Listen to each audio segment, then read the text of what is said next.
आप सभी को मेरा नमस्कार। स्वागत है आपका अपने चैनल सुनहरी कहानियाँ में। आज की कहानी है कल्याणी, जिसकी लेखिका सुभद्रा कुमारी चौहान जी हैं। कहानी शुरू करने से पहले मेरा आपसे विनम्र निवेदन है, यदि आपको मेरे द्वारा सुनाई गई कहानियाँ पसंद आती हैं तो कृपया कहानी को लाइक, शेयर और चैनल को सब्सक्राइब कीजिएगा। आइए सुनते हैं कहानी कल्याणी। विवाह के बाद नववधु को लेकर जब बैरिस्टर राधा रमन घर लौट रहे थे, तब रास्ते में ही एक रेल दुर्घटना हो गई। कई बाराती घायल हो गए। दो का तो घटना स्थल पर ही अंत हो गया। मरने वाला एक लॉ का विद्यार्थी था और दूसरे थे स्वयं बैरिस्टर राधा रमन। मृत्यु के कुछ क्षण पहले एकाएक राधा रमन ने आंखें खोलकर चारों तरफ देखा। पास ही बैठे हुए अपने मित्र जय कृष्ण से कहा, कल्याणी को तुम्हें सौंपता हूं। यह चाहे तो इसका विवाह भी कर देना, इसे कोई कष्ट न होने पाए। अधिक वह कुछ न बोल सके और उनका प्राणांत हो गया। घायल बरातियों के साथ नववधु कल्याणी को लेकर जय कृष्ण घर आए। 2 दिन पहले कल्याणी के सौभाग्य पर बहुतों को ईर्ष्या हुई थी। आज घर घर में उसके दुर्भाग्य की चर्चा थी। उसका मुंह देखना तो दूर, सौभाग्यवती स्त्रियां उसकी छाया से भी डरती थीं। वे सोचती, यह स्त्री कितनी अभागी है कि इसके परिवार में तो कोई था ही नहीं। विवाह का कंगन भी न छूट पाया था और वैधव्य मुंह बाय निकल जाने को खड़ा हो गया। वरना क्या उसी दिन उसी ट्रेन में रेल दुर्घटना होनी थी? कुछ भी हो, घर घर बड़ी बूढ़ी स्त्रियों में यही चर्चा थी कि यह अपने सत्यानाशी पैरों से जिस घर में जाएगी, उस घर में कोई दिया जलाने वाला न रह जाएगा। धीरे धीरे यह बात जयकृष्ण की पत्नी मालती ने भी सुनी। पति और संतान के लिए हिंदू नारी क्या नहीं कर लेती। उसके कल्याण के लिए अपना तन मन सभी कुछ निछावर कर सकती है प्रसन्नता से। और जिस बात में उनके किंचित मात्र भी अहित की शंका होती है, वह काम हिंदू नारी कभी कर ही नहीं सकती। मालती का जी अंदर ही अंदर घबरा उठा। वह क्या करे?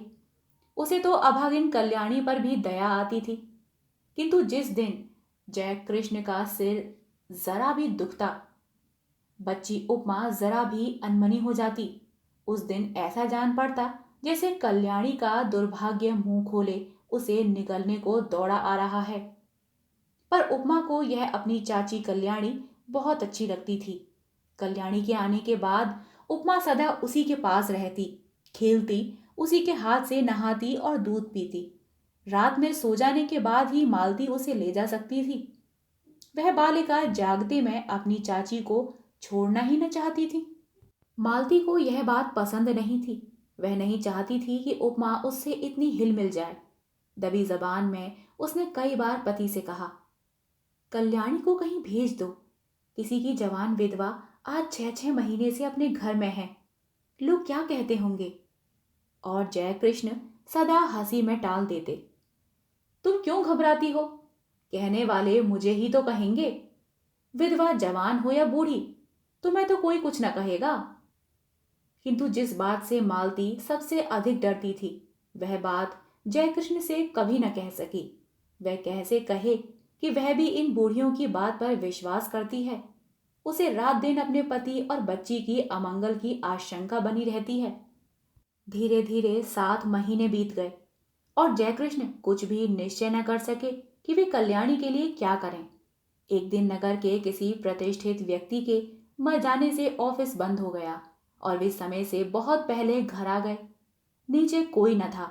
ऊपर उपमा की आवाज आ रही थी। सोचा वे लोग ऊपर होंगे, ऊपर चले गए। सीढ़ियों पर चढ़ते ही देखा, कल्याणी नहाकर बाल सुखा रही है। खूब लंबे घने काले केशों के बीच गोरा गोरा मुंह बिल्कुल चांद सा लग रहा था। बड़ी बड़ी आंखों में एक विशेष प्रकार का आकर्षण था। ऐसा सौंदर्य तो जयकृष्ण ने कभी देखा ही न था। अंग प्रत्यंग से यौवन जैसे फूट सा पड़ता था। क्षण भर निहारने का लोभ जयकृष्ण संवरण न कर सके और तभी कल्याणी की नजर जयकृष्ण पर पड़ी। उसने सिर ढक लिया। लज्जा की लाली उसके चेहरे पर दौड़ गई। उसका सौंदर्य दूना हो गया। इधर जयकृष्ण का अधीर मन बेकाबू हो चला। वे अब सीढ़ियों से ऊपर जाकर कुर्सी पर बैठ गए। कल्याणी से बोले, मुझे तुमसे कुछ बात करनी है कल्याणी। कल्याणी मरी जा रही थी। वह नहीं चाहती थी कि जयकृष्ण उससे ऐसे समय में कोई भी बात करें जब मालती घर में नहीं है। बात चाहे कुछ भी ना हो, पर मालती को संदेह जरूर होगा, यह कल्याणी जानती थी, इसीलिए चुप थी। पर जयकृष्ण फिर बोले। उनकी आवाज भारी और स्वर कांप रहा था। कल्याणी, मृत्यु के समय राधा रमन तुम्हें मेरे हाथों में सौंप गए हैं। मेरा कर्तव्य तुम्हें सुखी बनाना है, किंतु सुख का मार्ग तुम्हें ही निश्चित करना होगा। कल्याणी ने आंखें उठाकर जयकृष्ण की तरफ देखा, किंतु देख ना सकी। उनकी आंखों में उसने कुछ देखा। उसे अच्छी तरह न जान सकी कि क्या था, किंतु उस दृष्टि में कुछ था जिसे कल्याणी सहर उठी। एक प्रकार की बिजली सी उसके सारे शरीर में दौड़ गई। यह उसका पहला अनुभव था। कल्याणी ने कहा, आप जो ठीक समझें करें, मैं कुछ नहीं जानती।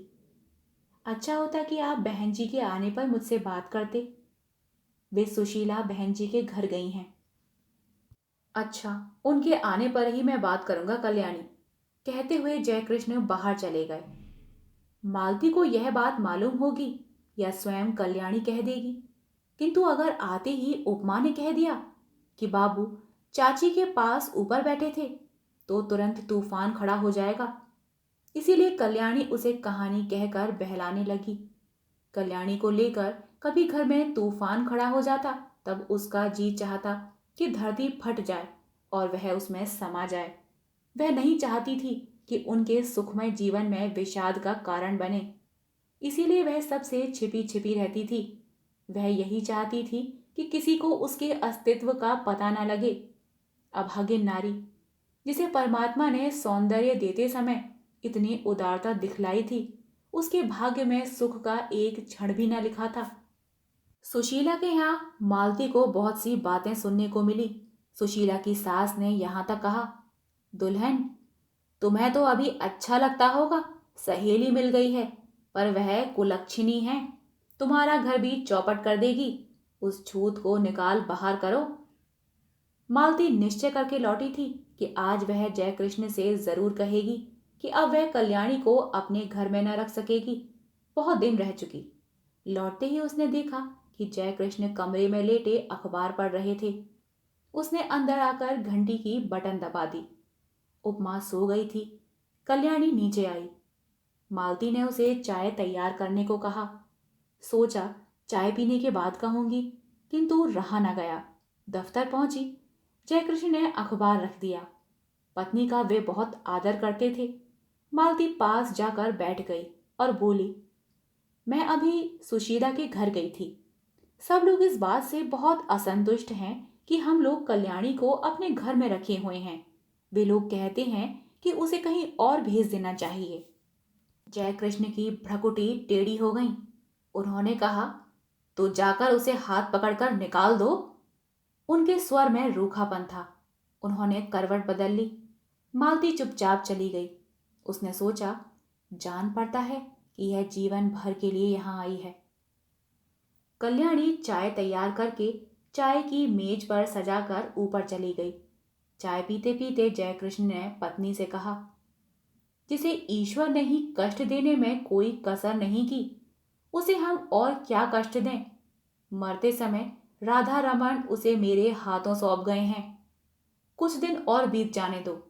1 साल के बाद वह जो चाहेगी वही कर देंगे। पढ़ना चाहती है तो वहां भेज दूंगा, चाहेगी तो उसका पुनर्विवाह भी कर सकते हैं। पर वह मुझे या तुम्हारी बच्ची को नहीं खा सकती। बेफिक्र रहो। लोग कहते हैं, बकने दो।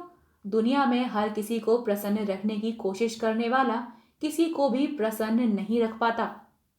मालती बोली, मैं यह नहीं कहती कि उसे आज ही कहीं भेज दो, पर 15 दिन बाद मुझे माँ के घर जाना पड़ेगा। मेरी भतीजी का ब्याह है। कल्याणी यहाँ अकेली रहेगी? जयकृष्ण बोले, अकेली क्यों रहेगी, उसे भी साथ ले जाना। मालती ने उत्तर दिया, साथ कैसे ले जाऊंगी? सगुन साइत के दिन लड़की पर इसकी छाया पड़ी तो? लोग तो बड़ी बूढ़ी विधवा की छाया से भी हल्दी चढ़ी लड़की को बचाते हैं। फिर जान ना पहचान ऐसी स्त्री को जबरदस्ती उनका मेहमान क्यों बनाऊं? उन्हें अच्छा ना लगे तो? जयकृष्ण ने खींच कर बोले, तो फिर कल्याणी यहीं रहेगी। बुधिया की मां को दिन भर रहने को कह देना, उसे कुछ और पैसे दे दिए जाएंगे। न चाहते हुए भी आखिर एक दिन कल्याणी को घर में अकेली छोड़कर मालती को जाना पड़ा। जाते समय बुधिया की मां को उसने अच्छी तरह समझा दिया कि बाबूजी को खाना वही परोसेगी। कल्याणी से भी कह दिया था कि वह बाबूजी से जैसा पर्दा करती है वैसा ही करती रहे और बुधिया की मां रात दिन यहीं रहे। मालती चली गई। अब जयकृष्ण प्राय देर से जाते और जल्दी लौट आते। कभी कभी वे दफ्तर जाते ही नहीं। यह बात ध्यान देकर कल्याणी ने देखी। बुधिया की मां जो चौकीदारी पर नियुक्त थी वह कुछ समझ ना सकी। पहले ही दिन खाना परोसने गई थी। जयकृष्ण की एक डांट लगते ही लौटकर बोली, बहू तुम ही परोसो, मुझसे न बनेगा, बाबूजी खुशांत हैं। कल्याणी को खाना परोस कर खिलाना ही पड़ा। यही तो जयकृष्ण चाहते थे। खाना खाते खाते जयकृष्ण बोले, कल्याणी तुमने अपने भविष्य के विषय में क्या निश्चय किया है, कुछ कहोगी? कल्याणी संकोच के साथ बोली, मैं क्या निश्चय करने लायक हूं, मुझे दुनिया का अनुभव ही क्या है। गांव में विधवा मौसी के साथ रहती थी। एक दिन वहीं सुना कि मेरा विवाह होने वाला है। किससे होने वाला है नहीं जानती थी। फिर आप लोग ब्याहने आए और जो कुछ हुआ सब आपके सामने है। तब से आपके ही आश्रय में हूं। आपको छोड़कर, आपके इस घर को छोड़कर कहीं कोई मेरा अपना नहीं है। सुना है विधवा मौसी भी अब इस संसार में नहीं है। फिर मैं क्या निश्चय करूं, आप ही कहिए। जयकृष्ण बोले, शादी होना ना होना दोनों बराबर है। पति की तुमने अच्छी तरह शायद शक्ल भी ना देखी होगी, पुनर्विवाह करना चाहोगी? कल्याणी बोली, पुनर्विवाह? विवाह से सुख मिलने वाला होता तो मेरे पति उसी दिन रेल से कटकर न मर जाते, कहकर ठंडी सांस ली। जयकृष्ण ने कहा, तुम्हारा यह ख्याल गलत है कल्याणी। जो कुछ होना होता है होकर ही रहता है। इसमें ना तुम्हारा दोष है ना तुम्हारे भाग्य का। मेरा तो विश्वास है कि जिस ईश्वर ने तुम्हें इतना रूप दिया है वह सुख भी देगा। हाँ, मार्ग तुम्हें स्वयं निश्चित करना है। तुम चाहो तो मैं तुम्हें पढ़ने के लिए किसी पाठशाला में भेज दूं। कल्याणी को हंसी आ गई। बोली, अब मैं बूढ़ी होने को जा रही हूं, छोटी छोटी लड़कियों के साथ बैठकर कैसे पढ़ूंगी? और पढ़ना आएगा भी मुझे? मैं तो निरी मूर्खा हूं। यह हंसी न थी, बिजली कौंध गई थी। जयकृष्ण ने कल्याणी को आज तक कभी हंसते न देखा था। वे सिर से पैर तक सिहर उठे। बहुत संभल कर बोले, कोशिश करने से सब कुछ आता है कल्याणी। फिर भी तुमको सोच समझ कर मुझसे शाम को अपना निश्चय कहना। शाम को भोजन के बाद रात को बहुत देर तक कल्याणी और जयकृष्ण बातें करते रहे। पहरे पर नियुक्त बुढ़िया पड़ी हुई खर्राटे भर रही थी। कल्याणी ने कहा, पति को मैं प्रेम न कर सकी क्योंकि संयोग और वियोग में केवल 2 ही दिन का तो अंतर था। हाँ, दया भाव से ही प्रेरित होकर उन्होंने मेरा पानी ग्रहण किया था। इसीलिए उन पर मेरी अपार श्रद्धा पहले से ही थी। वह अब भी है, किंतु प्रेम से तो मेरा प्रथम परिचय उसी दिन हुआ जिस दिन आप सीढ़ियों पर चुपचाप खड़े थे। आप विश्वास मानिए कि आपको मैं जितने श्रद्धा भाव से देखती हूँ उतना ही आपसे प्रेम भी करने लगी हूँ। फिर भी आपके साथ मेरा पुनर्विवाह असंभव है। क्यों कल्याणी, तुम्हें आपत्ति क्या है? भर्राई हुई आवाज में जयकृष्ण ने पूछा और कल्याणी के हाथ अपने हाथ में ले लिए। कल्याणी ने तुरंत अपना हाथ छुड़ा लिया और संदिग्ध दृष्टि से जयकृष्ण की ओर देखा। जयकृष्ण को अपनी भूल मालूम हो गई। दोनों कानों में हाथ लगाकर बोले, भूल स्वीकार करता हूं, अब कभी ना होगी। फिर कुछ रुककर बोले, कल्याणी, तुम मुझसे कभी न डरना। तुम्हारी इच्छा के विरुद्ध मैं तुम्हें छूऊंगा नहीं। पर यह बताओ कि जब पुनर्विवाह करने में तुम्हें कोई आपत्ति नहीं है और तुम मुझे प्रेम भी करती हो, तब तुम्हारा पुनर्विवाह मेरे साथ क्यों असंभव है? असंभव इसीलिए है कि आप विवाहित हैं, कल्याणी ने निश्चय के स्वर में कहा। जयकृष्ण ने कहा, पर हिंदू शास्त्र के अनुसार एक पुरुष कई विवाह कर सकता है। फिर तुम वह सौभाग्य मुझे ही क्यों नहीं दान करती जो किसी दूसरे को मिलने वाला है? छी छी, कल्याणी बोली, आप क्या समझते हैं कि मैं किसी और से विवाह करूंगी? यह कभी ना होगा। मैंने एक बार जिससे प्रेम किया उसी से प्रेम करती हुई मिट जाऊंगी। हिंदू नारी प्रेम करना जानती है, वह प्रेम का प्रतिदान नहीं चाहती। मैंने प्रेम किया, करती रहूंगी। यह बात दूसरी है कि प्रेम की प्रतिमा तक मेरी पहुंच न हो सकेगी, और यह तो अपना अपना भाग्य है। कहती हुई एक दीर्घ निश्वास के साथ कल्याणी ने जयकृष्ण की ओर देखा। जयकृष्ण ने कहा, कल्याणी, तुम अपना ही अपना देखोगी या मेरा कुछ ख्याल करोगी? मैं पागल हो जाऊंगा। तुम्हारे बिना अब तो मुझसे एक पल भी नहीं काटा जाता, किंतु फिर भी तुम निश्चिंत रहना, मैं तुम्हें कभी हाथ न लगाऊंगा जब तक तुम्हारी आज्ञा न होगी। आधी रात को भी तुम मेरे पास उतनी ही सुरक्षित रह सकती हो जैसे सगे भाई के पास, क्योंकि मैं अधम नहीं हूं, तुमसे प्रेम करता हूं, तुम्हें पाने का इच्छुक हूं, पर सत्य मार्ग से, कुमार्ग से नहीं। कल्याणी बोली, मैं ना अपना कुछ देखती हूं न आपका। सच यह है कि मैं मालती जीजी के सौभाग्य पर कुठाराघात न कर सकूंगी। उन्होंने मुझे कुछ समय में आश्रय दिया है। जो कुछ बन सकेगा भला करूंगी। उनकी बुराई मुझसे ना हो सकेगी। उनके भले के लिए मुझे अपना बलिदान भी करना पड़े तो सहर्ष कर दूंगी, मगर उनकी जिंदगी में कांटा बनकर न रहूंगी। पर मेरा जीवन कंटकमय बना दोगी, कहते जयकृष्ण ने ठंडी सांस ली और सतृष्ण नेत्रों से कल्याणी की ओर देखा। कल्याणी ने कहा, यह सब मानसिक विकार है, कुछ दिनों में अपने आप दूर हो जाएगा। आप समझते हैं मुझे कम कष्ट हो रहा है? मैं नारी होकर भी सब कुछ सहने को तैयार हूं। आप तो पुरुष हैं, कठिनाइयों से लड़ने के लिए ही आपका जीवन है। मैंने मालती जीजी को पत्र लिख दिया है, वे आती ही होंगी। उनके आते ही मैं आपसे विदा ले लूंगी। विदा से पहले एक भिक्षा मांगती हूँ, केवल आपके चरणों की धूल, और मैं कुछ नहीं चाहती। आप मेरे देवता हैं। जय कृष्ण के पैरों के नीचे से जैसे धरती खिसक गई हो। घबराकर बोले, तुमने मालती को पत्र कब लिखा और क्या लिखा? लिखने से पहले मुझसे पूछा क्यों नहीं? कल्याणी बोली, मैंने कुछ और नहीं लिखा, यही लिखा है कि उपमा के बिना बहुत बुरा लगता है, तुम जल्द से जल्द चली आओ। और लिखती भी क्या, किंतु आपके साथ मेरा अकेले रहना उचित नहीं। हम दोनों एक दूसरे से प्रेम करते हैं, न जाने किस दिन क्या हो जाए, और मैं नहीं चाहती कि हमारे बीच कोई भी ऐसी बात हो जिसे कलंक का स्वरूप दिया जा सके।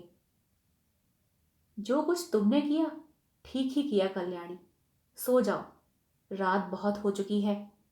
और उठते हुए कल्याणी ने झुककर जयकृष्ण के पैरों को माथे से लगा लिया।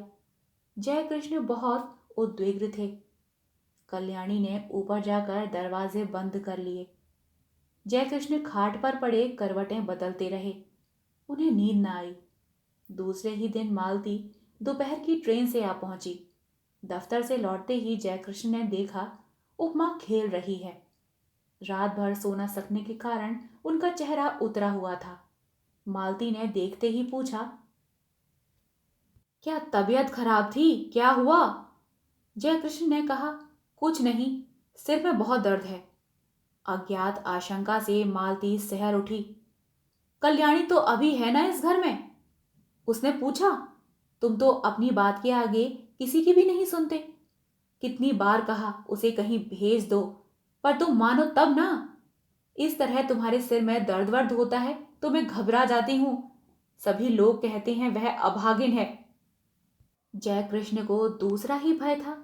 वे यही सोच रहे थे कि कौन जाने कल्याणी है भी कि नहीं। उसने कहा था कि मालती के आते ही वह विदा ले लेगी। विदा का अवसर कहीं आ तो नहीं गया? जय कृष्ण का हृदय धड़क रहा था। उन्होंने कहा, मैंने कल्याणी को एक पुत्रीशाला में पढ़ने के लिए भेजने का निश्चय किया है। यह बात उसे भी मंजूर होगी। जरा उसे बुलाओ तो। मालती को इस बात से बड़ी शांति मिली। कल्याणी यहां से चली भर जाए, कहीं भी जाए, इसकी उसे चिंता न थी। उसने घंटी बजाई, पर कोई ऊपर से न आया। तब उपमा को बुलाकर कहा, जा ऊपर से अपनी चाची को बुला ला। उपमा ने कहा, चाची ऊपर नहीं है। घबराकर मालती ने ऊपर नीचे सभी कमरे खोज डाले। कल्याणी का पता नहीं लगा। जयकृष्ण पागल की तरह दौड़कर ऊपर गए। कल्याणी के बिस्तर पर उसके गहनों की पेटी रखी थी।